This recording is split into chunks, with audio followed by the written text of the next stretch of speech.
יפה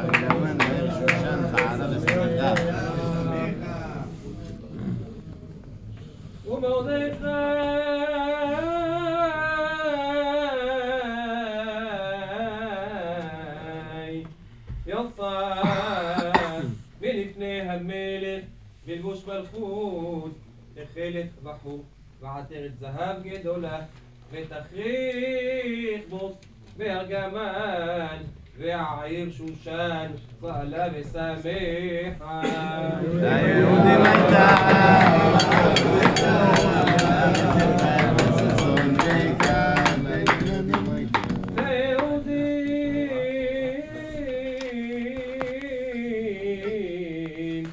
הייתה ושמחה וששון וקר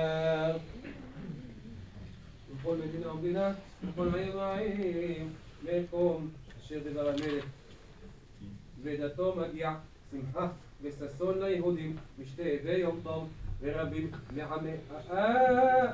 הארץ מתייהדים כי נפל פחד היהודים עליהם וב-12 חודש וחודש אדר 13 יום בו אשר הגיע דבר המלך ודתו לעשות ביום אשר סיברו אויבי היהודים לשלוט בהם ונהפוך